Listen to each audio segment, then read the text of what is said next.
Ja nyt sitten nähdään tätä Super Pro ET:n kirjoa. Siinä viime vuoden mestari Mikko Niemi, joka vaatimattomasti sanoi, että ei kai siinä muuta voi kuin mestaruutta tulla hakemaan tältäkin kaudelta. Tuossa eilen iltana, kun häntä jututin, autoon ei ole tehty ihmeempiä muutoksia, paitsi tämä kuuluisa delay-boksi, sinne on myöskin ruuvattu kiinni.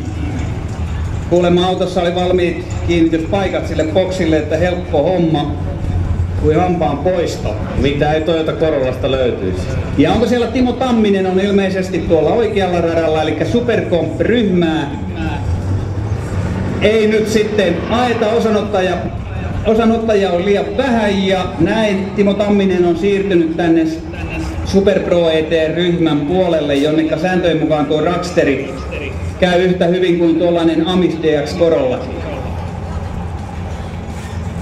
Ja molemmissa autoissa on Sevyn isolohkotekniikka. Mikko Niemellä 509 kuutiotuumainen mylly.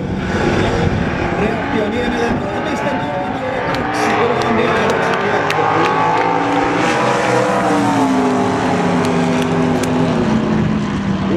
Startti oli luokkaa ja nytkin siitä sellainen nähdään 0,002.